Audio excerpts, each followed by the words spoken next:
नमस्कार। आपका अखबार के इस अंक में आपका स्वागत है। मैं हूं प्रदीप सिंह। प्रधानमंत्री नरेंद्र मोदी इस समय ताबड़तोड़ बैठकें कर रहे हैं। इससे पहले की बैठकों के बारे में आपको पता होगा, लेकिन कल की बैठक के बारे में भी पता चला होगा। 4 महत्वपूर्ण बैठकें हुई। पहली बैठक हुई CCS की, यानी कैबिनेट कमेटी ऑन सिक्योरिटी। उसके बाद बैठक हुई CCEA की, cabinet committee on economic affairs. उसके बाद बैठक हुई CCPA की, cabinet committee on political affairs. ये सब अपने मामलों की सर्वोच्च संस्थाएं कह लीजिए या कमेटियां कह लीजिए, कमेटियां हैं। इसके अलावा पूरे कैबिनेट की बैठक हुई और उसके बाद जो ब्रीफिंग हुई वो उन मुद्दों पर हुई जो आज की परिस्थिति में, आज के मुद्दे के हिसाब से बिल्कुल रेलेवेंट नहीं है। लेकिन बैठक यहाँ दिल्ली में होती है और दहशत इस्लामाबाद में होती है। ये है ऑप्टिक्स का असर। अब प्रधानमंत्री ने क्या किया है, एक अनौपचारिक रूप से आप कहिए एक वॉर कैबिनेट बन चुकी है, जिसमें प्रधानमंत्री के अलावा देश के रक्षा मंत्री हैं, गृह मंत्री हैं, तीनों सेनाओं के अध्यक्ष हैं, CDS हैं, चीफ ऑफ डिफेंस सर्विसेज, और इंटेलिजेंस के लोग हैं, नेशनल सिक्योरिटी एडवाइज़र हैं।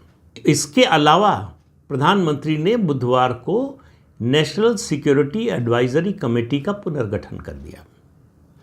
इसका पुनर्गठन किया और इसमें जो है कई एक्स आर्मी, नेवी और एयरफोर्स के अधिकारियों को शामिल किया। उसके अलावा इसका अध्यक्ष बनाया पूर्व रॉ के अध्यक्ष, जो हमारी विदेशी खुफिया एजेंसी है, रिसर्च एंड एनालिसिस विंग, उसके प्रमुख रहे आलोक जोशी को। अब वो इस कमेटी की अध्यक्षता करेंगे और इस कमेटी का काम क्या होगा, ये जो वर्तमान परिस्थिति है उसमें पाकिस्तान के खिलाफ क्या कार्रवाई हो, कब हो, कैसे हो, इसके बारे में प्रधानमंत्री को एडवाइस करेगी, सलाह देगी। उसके अलावा जो इनपुट जुटाया जा रहा है उसके बारे में सलाह देगी। इसके साथ ही भारत ने अपना जो डिप्लोमेटिक ऑफेंसिव है उसको और बढ़ा दिया है। 6 से ज़्यादा देशों के विदेश मंत्रियों से सीधे बात की है हमारे विदेश मंत्री S जयशंकर ने। इसके अलावा डिप्लोमेटिक स्तर पर और बहुत सारी बैठकें हो रही हैं। पाकिस्तान को भारत अभी जो है डिप्लोमेटिक और आर्थिक तौर पर घेरने की कोशिश हो रहा है। CCA की बैठक में फैसला क्या हुआ मालूम नहीं, लेकिन उसका असर क्या हुआ, मतलब ब्रीफिंग में तो नहीं बताया गया, लेकिन भारत से सामान पाकिस्तान जाने और पाकिस्तान से भारत आने वाले सामान अगर किसी तीसरे देश के थ्रू आ रहा है तो सारी कंपनियों से यह कहा गया कि इसका डेटा दीजिए और इसको भी बंद कीजिए। पाकिस्तान में कोई सामान भारत का नहीं जाना चाहिए तीसरे देश के थ्रू भी। तो ये घेराबंदी हो रही है पाकिस्तान की, उसको आर्थिक रूप से पंगु बनाने के लिए। तो नेशनल सिक्योरिटी एडवाइजरी कमेटी बन गई, उसका पुनर्गठन हो गया, उसका अध्यक्ष भी तय हो गया और प्रधानमंत्री की बैठकों का सिलसिला भी जारी है। उसके अलावा सीमा पर जो है गतिविधियां भी बढ़ गई हैं, दोनों तरफ से शेलिंग चल रही है। लेकिन घबराया हुआ है पाकिस्तान, दौड़ रहा है पूरी दुनिया में। अब यूनाइटेड नेशंस के सेक्रेटरी जनरल से गुहार लगाई कि भारत से कहिए कि बात करें, बातचीत करके मामले का हल हो, युद्ध नहीं होना चाहिए। इस तरह की बातें जो सामान्य तौर पर कही जाती है, कोई सुनने को तैयार नहीं है। एक के बाद एक देश, अभी जो है कल ही ब्रिटेन की सरकार का जो है वो बयान आया कि हम इस मामले में भारत के साथ पूरी तरह खड़े हैं। इस आतंकवाद का, इस आतंकवादी गतिविधि और इस नरसंहार का भारत को बदला लेने का अधिकार है। बाकी अमेरिका और यूरोप के दूसरे देश जो हैं उन सब के बारे में आप सुन चुके हैं। रूस के राष्ट्रपति पुतिन की बात सुन चुके हैं। शी जिनपिंग थोड़ा इधर उधर हो रहे हैं। वो उन्होंने आतंकवाद की घटनाओं की आलोचना तो की, लेकिन ये कहा कि जो पाकिस्तान ने मांग की थी कि इंडिपेंडेंट इंक्वायरी होनी चाहिए, उसका समर्थन किया। टर्की कितना भी घोषणा करते रहे, लेकिन वो किसी न किसी रूप में, किसी तरीके से पाकिस्तान को हथियार भेजेगा। अगर युद्ध होता है तो ये आप मानकर चलिए। तो इन 2 देशों को छोड़कर दुनिया के लगभग सभी देश, और इसमें सभी इस्लामी देश शामिल हैं, वो भारत के साथ है। एक भी इस्लामी देश ने पाकिस्तान के समर्थन में बयान नहीं दिया है। यहाँ तक कि ईरान ने भी नहीं दिया है। उसके अलावा जो पाकिस्तान में हो रहा है, पाकिस्तान में अंदरूनी कलह बढ़ती जा रही है। पाकिस्तान का एक बड़ा ड्रीम प्रोजेक्ट था ग्रीन पाकिस्तान। कैसे बनाना था उसको? सिंधु नदी के जल से 6 नहरें निकाली जानी थी। उनके जरिए थार डेजर्ट के पास उनका जो चोलिस्तान है, चोलिस्तान जो है वो पंजाब, सिंध और भारत का कुछ हिस्सा लगता है रेगिस्तान का। इस रेगिस्तान को हरा भरा बनाना, कि सिंधु नदी के पानी से इसकी सिंचाई की व्यवस्था करना, इसको जो है उपजाऊ बनाना। ये 48 लाख एकड़ ज़मीन है। इससे आप अंदाज़ा लगा लीजिए कितना बड़ा प्रोजेक्ट था। इस प्रोजेक्ट के खिलाफ सिंध के लोग सड़क पर उतर आए, हाईवे जाम कर दिया। 7,000 से ज़्यादा ट्रक खड़े हैं। सामान न तो सामान आ पा रहा है न जा पा रहा है। आखिरकार पाकिस्तान की सरकार ने इस प्रोजेक्ट को स्थगित कर दिया है, क्योंकि उनको मालूम है कि भारत ने जो सिंधु जल समझौते को स्थगित किया है उसके बाद पानी की और कमी होने वाली है। ऐसे में अगर पाकिस्तान इस अपने प्रोजेक्ट और पाकिस्तान सरकार अपने इस प्रोजेक्ट पर आगे बढ़ती है, जब पाकिस्तान सरकार कहें तो आप समझिए पाकिस्तान की सेना, और जब पाकिस्तान की सेना कहें तो आप समझिए पंजाब के पाकिस्तानी। तो पूरे देश पर कब्जा उनका है। एक समस्या इधर है, उधर बलूचिस्तान में, बलूचिस्तान से जैसे ही थोड़ी भी अपनी सेना हटाएगा पाकिस्तान और उधर अफ़गान सीमा से हटाएगा, पाकिस्तान की मुश्किलें और बढ़ जाएंगी। दोनों तरफ से हमला तो पाकिस्तान को कम से कम 3 मोर्चे पर लड़ना पड़ेगा अगर भारत से युद्ध होता है। अब पाकिस्तान में बौखलाहट कितनी है आप इससे अंदाज़ा लगाइए कि उनके सूचना मंत्री रात में 2 बजे प्रेस कॉन्फ्रेंस कर रहे हैं और कह रहे हैं कि भारत 24 से 36 घंटे के बीच में हमारे ऊपर हमला करने वाला है। अंदाज़ा लगा रहे हैं नेवी से करेंगे, एयरफोर्स से करेंगे या आर्मी करेगी, कुछ पता नहीं है। दावा यह है कि हमको बड़े विश्वास सूत्रों से पता चला है। यहाँ किसी को पता ही नहीं चल रहा है, उनको पता चल गया। और कब पता चला था? इससे पहले जो युद्ध हुए थे उसमें क्या पता चला था और क्या कर लिया था अगर पता चल भी गया था? तो इस समय जो भारत की तैयारी है वो कोई ऐसी तैयारी नहीं है कि हमको एकदम से अपने सारे ऑप्शंस का इस्तेमाल कर लेना है। बारी बारी से, स्टेप बाय स्टेप, जिसको कहते हैं एस्केलेशन लैडर, कि धीरे धीरे बढ़ाओ, एक एक सीढ़ी जो है चढ़ते जाओ। भारत उस नीति पर चल रहा है और जो स्थिति बन रही है उसमें लगता है कि अगर युद्ध होगा भी तो युद्ध होने से पहले ही पाकिस्तान परास्त नजर आएगा। उसकी हालत दिन पर दिन खराब होती जा रही है। वहाँ की जनता आर्मी के खिलाफ होती जा रही है। अलग अलग राज्यों के झगड़े अलग अलग हैं, वो और बढ़ते जा रहे हैं।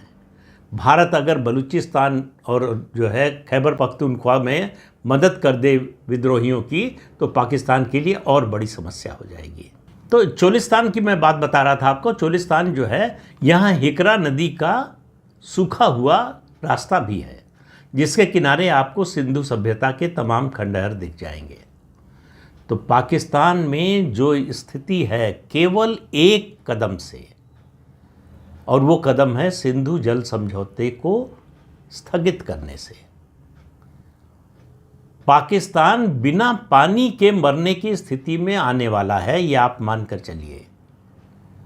और उसकी फौज में घबराहट और चिंता इतनी है कि बार बार खबरें आ रही हैं कि अफसर और जवान इस्तीफ़ा दे रहे हैं, वो लड़ना नहीं चाहते, सेना से बिना छुट्टी लिए या गायब हो जा रहे हैं या फिर इस्तीफ़ा देकर गायब हो रहे हैं।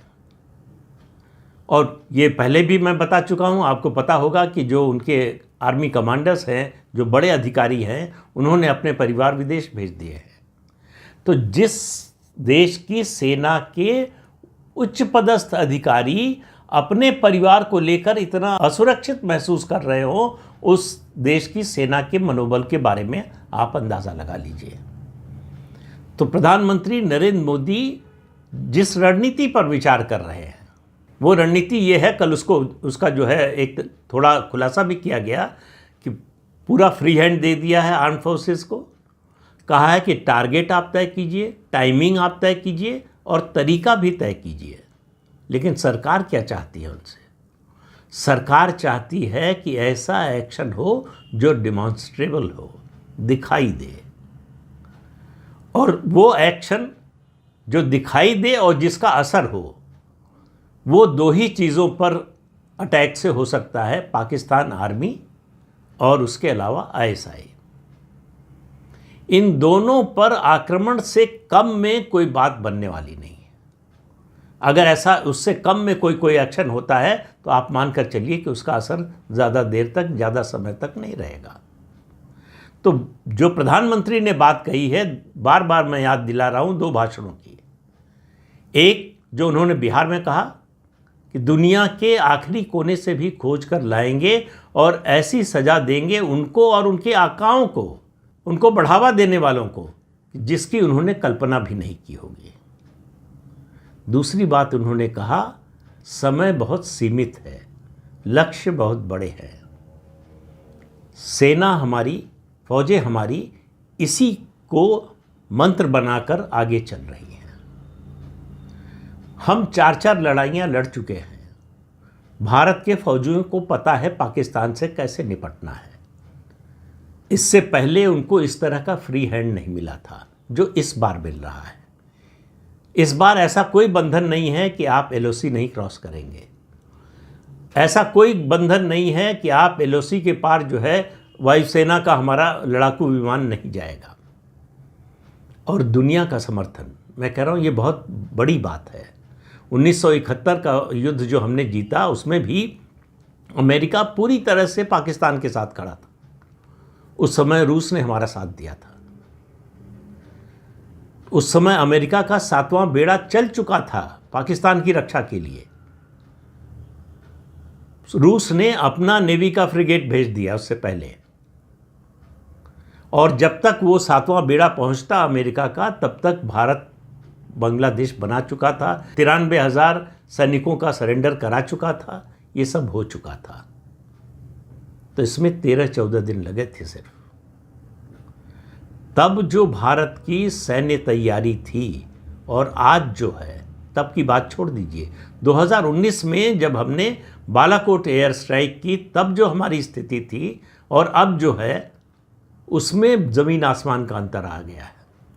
तब हमारे पास राफेल नहीं थे, तब हमारे पास AS-400 एंटी मिसाइल सिस्टम नहीं था, तब हमारे पास HAL का बनाया हुआ LCA नहीं था, और इसके अलावा बड़ी लंबी सूची है। और भारत सरकार कई वर्षों से इसकी तैयारी कर रही है कि अगर ऐसी नौबत आए, ऐसा समय आए, तो जवाब कैसे देना है। ऐसा नहीं है कि हमको कोई आश्चर्य हुआ है कि ये हो गया, अब हम क्या करें, अब तैयारी शुरू करेंगे। तैयारी सब है, तय सिर्फ इतना करना है कि किस समय, किस तारीख को, कहाँ और किस तरीके से जो है ये सबक सिखाना है। जल्दी ही आपको सुनने को मिलेगा पानी तो पानी, खाने का बड़ा संकट पाकिस्तान में होने वाला है। और कोई आश्चर्य नहीं है कि पाकिस्तान के लोग सड़कों पर उतर आए सेना के खिलाफ। तो भारत ऐसी कोशिश कर रहा है कि वो अगर पूरी नहीं तो आधी लड़ाई बिना लड़े जीत जाए। इसके लिए जितने ज़रूरी कदम हो सकते हैं, पाकिस्तान को आर्थिक रूप से जितना दबाया जा सकता है, डिप्लोमेटिक रूप से जितना दबाया जा सकता है, वो सारे कदम उठाए जा रहे हैं। पाकिस्तान के लिए बचाव का कोई रास्ता मोदी सरकार छोड़ नहीं रही है। और ये बात पाकिस्तान को पता चल गई है कि इस बार बचने वाले नहीं हैं, इसलिए वहाँ चीख पुकार चिल्लाहट ज़्यादा है।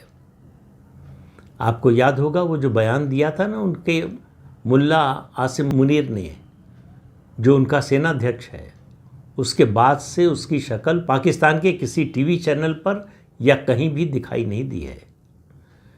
वह आसिम मुनीर कहाँ है इसका पता नहीं पाकिस्तान के लोगों को है कि नहीं, कम से कम दुनिया को तो पता नहीं है कि वो कहाँ है। तो उसका जो बड़बोलापन था उस भाषण में, उसके बाद ऐसा दुम दबाकर गायब हुआ है कि सामने आने की हिम्मत नहीं हो रही है। तो पाकिस्तान तो मानसिक रूप से, मनोवैज्ञानिक रूप से ये जंग शुरू होने से पहले हार चुका है। अब भारत को औपचारिक रूप से उसे हराने की घोषणा करना है।